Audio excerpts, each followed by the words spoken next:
this point in the tournament, for the yearly Super Blitz Arena, I was starting to get in a bit of a rhythm. And I was playing an opponent who was 2,200. He didn't berserk, but I did. And typically when I play Bullet, and I'm just trying to play quickly, I don't want to get into some sort of lengthy theoretical discussion. I just want a position that I can play quickly. And my opponent obliges as we get this exchange Slav via transposition. And if they're not a Slav player, or they don't like solid positions, already I'm a little bit more comfortable. So we've made it to move 5, and all I need to do is simple development from this point, and I've only wasted 1 second. Now I am still deeply in the hole on time, but keep in mind, watching throughout the game, how time is going to fluctuate, and see the type of position that I play. So after G6, basic development here. This is the more accurate square for the bishop. So focus on these types of elements when you're playing. Why bishop e2 versus bishop d3? Well, bishop d3 is the far more active square as it slices in the position a lot better. You can even drop back in some variations if you need to. And you normally want to put the bishop on e2 if it's going to pin the knight, knight can't move. In this case, after bishop d3, if bishop g4, fine. Would you like to trade off your bishop pair in the open position? That's just going to give me more time, and I have more pressure on this weakness on d5. So give your opponent more room to go wrong. So knight c6, let's castle, and bishop f5. Now, taking could give him more of a grip on the center. So I make another quick move and say, well, you wanted to trade bishops? Sure. I'm going to get a look in the meantime for my king, so I don't have to worry about any back rank problems. I keep pieces out of g4, and I say, if you really want to trade so bad, you're going to develop my queen, finish my development by connecting rooks in the process. So I pick up time, giving my opponent what he wants. And already, I'm starting to feel less and less optimistic about black's position. Yeah, you got a lot of time, but there's nothing to make me think here. So I'm going to be able to play automatic moves and simply improve without too much effort. And the main theme in this position for activity is the C file. So rook a c1. You don't want to be in too much of a hurry. Yeah, I want to control the C file so much you play rook c2 and run into knight b4. So I look at this position and go, it's a good time to take stock. This is a relatively close position, and we've got the same minor piece imbalances. I'm going to go ahead and clip on f6. This is going to guarantee in the long term, I've got a pair of minor pieces versus your non-pair.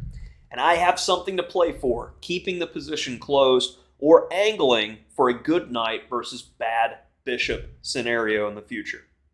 The pawns are on the same color square as the bishop, but in order to alter the pawn structure and create weaknesses, black is going to have to look for e5 at some point, which would in turn create an isolated pawn. So it's not going to happen anytime soon, and that's why I feel the engine's probably given 0.00 anybody's game, but imbalances give you something to play for.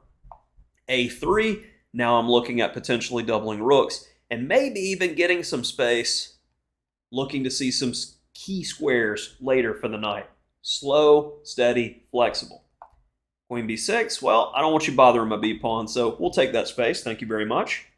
a6, now that one probably is going to leave some dark square holes, so let's go ahead and say what for. This next move, though, is going to be deserving of probably the question mark, and it becomes a game-losing mistake. After queen b5, I'm able to take, and it seems like you're getting activity with the open file, but this weakness is significant. Knight c5 hitting the base pawn, and he went for activity. I say, all right, knight d7. Probably looks pretty good to win on the spot, but me playing hurry-up chess, like, all right, I just deal with the weakness, and you're still left with all your problems. Didn't miss it the second time. We take the exchange. Now, what's the most effective thing to do when you're up material? Simplify the win. I don't like using trade down. I used to say trade down to my students, but then they would just be up material and trade down in all scenarios and looking to make bad trades for the sake of trading. Simplifying the win is killing the opponent's counterplay, taking it away entirely. So I would love to have full dominance of the c-file and be able to get into the position. His knight's in the way. Well, my knight's not doing too much, so fair trade, piece for piece. Would you like to trade knights? Not much of a decision for you to make. I have the c-file. Only thing that could hurt me is potential of passed pawns. So we want to be careful about our base pawns. King e8. So first, let's coordinate, harmonize the pieces. Rook fc1. My opponent's showing that he doesn't have a plan here, and the time advantage really doesn't matter, as I've used about 24 seconds for the entire game. But I'm going to show no risk approach. We have room to improve the position, so we should do so. f4 gives access for the king to get into the position and solidifies everything. No weaknesses, no problems. b6, he's still passing, doing nothing. All right, let's activate. Let's go ahead and get that there. And even with no time, notice how I'm improving the position to the maximum. Now there's another weakness that I can focus on. Let's go ahead and bother that one. And then finally, after rook a8, I see that everything is tied down. It's got to worry about the bishop. No weaknesses, no problems.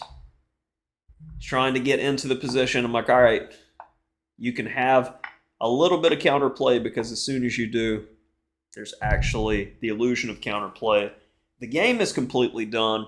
And if you like playing Bulleit, I would recommend this type of system that it's simple chess.